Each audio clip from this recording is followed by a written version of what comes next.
Peace has come to Krynn, but the world is holding its breath.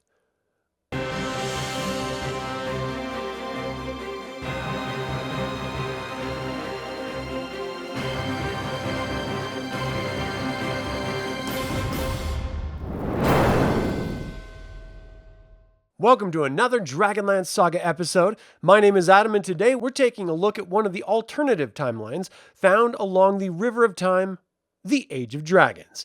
I'd like to take a moment and thank the DL Saga members and Patreon patrons, and invite you to consider becoming a member or patron. You can even pick up Dragonlance media or get $10 by signing up to start playing.games using my affiliate links. I'm referencing the Legends of the Twins sourcebook for this information. If I leave anything out or misspeak, please leave a comment below.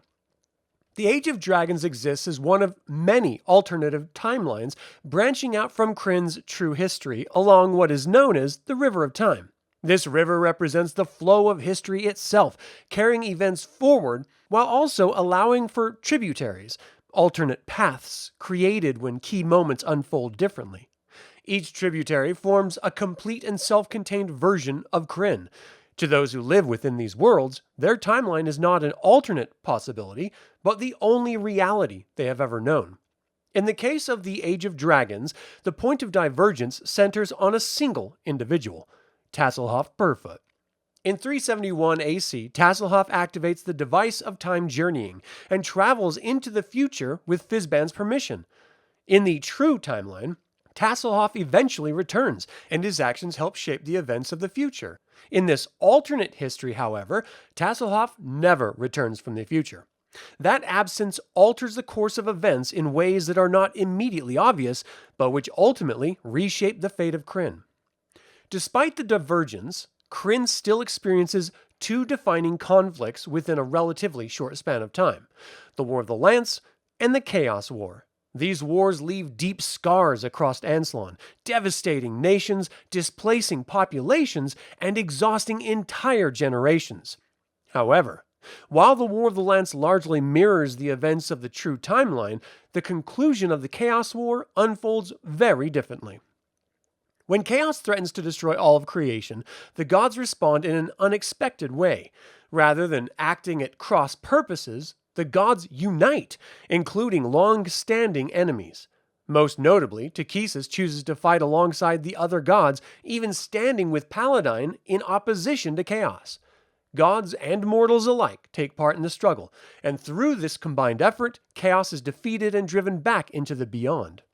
As a result, Krynn is not stolen from the gods, and the world continues to exist much as it had before, though profoundly changed by the wars it had endured.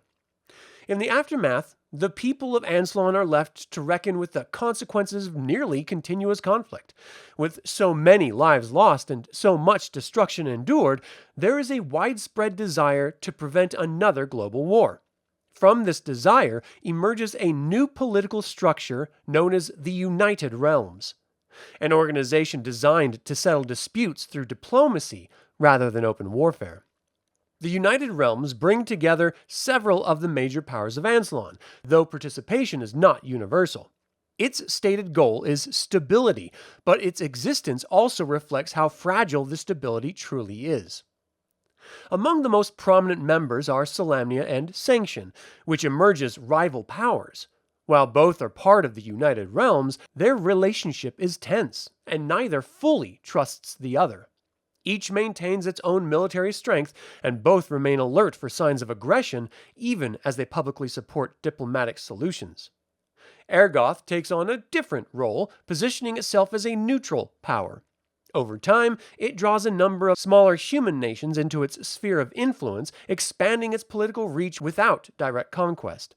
Ergoth's position allows it to act as a stabilizing force within the United Realms, though its growing influence does not go unnoticed. Not all nations choose to participate. Kur refuses to join the United Realms entirely, opting instead for isolation. This decision sets Kur apart from the emerging political order and leaves it outside the system designed to manage continental disputes. Significant changes also take place among the elves of Anslon. The long-divided Quillenesti and Sylvanesti are finally united through the marriage of Porthios Cannon and Alhana Starbreeze, creating what is known as the One Kingdom. This union represents a rare moment of elven cooperation after centuries of division. From this marriage comes a son, Silvanoche, who is named Speaker of the Sun and Stars. Because of his youth, Silvanoche does not rule independently. Instead, those around him take steps to ensure his safety and guide the future of the united elven nation. Gilthaz, son of Tanis Half-Elven and Lorana, abdicate the throne of Quillinesty in order to serve as an ambassador to the United Realms. In doing so, he shifts from a role of national leadership to one of diplomacy. Lorana herself relocates to Sylvanesty, where she works to protect her grandson and help stabilize the One Kingdom during this transitional period. Elsewhere in Ansalon, other peoples prepare in their own ways. The Minotaurs continue to strengthen their military forces, expanding their fleets and sharpening their readiness. Mountain dwarves retreat inward, withdrawing into the strongholds where hill dwarves begin to re-enter broader society with caution.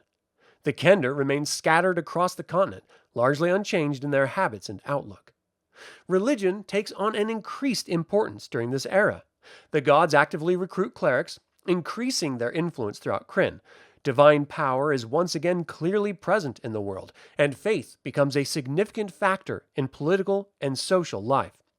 Hidukel, Sargonus, and Takesis all continue to pursue their own interests, while the balance among the gods remains uncertain. Throughout all of this, dragons become increasingly visible across Ansalon. More dragons are seen than at any time since the War of the Lance. Both chromatic and metallic dragons gather, their growing presence impossible to ignore. Their return to prominence gives this timeline its name, the Age of Dragons. The Age of Dragons is not marked by open war, but by what comes after it, a prolonged pause shaped by alliances, rivalries, and preparation. It is a time when the world waits, knowing it has already survived 2 great wars and uncertain what the next chapter will bring. And that is all the time I have to talk about the alternate timeline, Age of Dragons. What do you think of this version of Krynn as witnessed by Tasselhoff in the War of Souls trilogy? Do you already play in campaigns similar to this, or do you prefer the Age of Mortals? And finally, do you think this is the inevitable result of the Destinies trilogy, sans the Chaos War? Leave a comment below. I would like to invite you to subscribe to this YouTube channel, ring the bell to get notified about upcoming videos, and click the like button. It all goes to help other Dragonlance fans learn about this channel and its content. Thank you for watching. This has been Adam with DragonLance Saga, and until next time, remember, how do you know the Grey Gem isn't controlling you? If it was, it wouldn't be likely to tell you now, would it?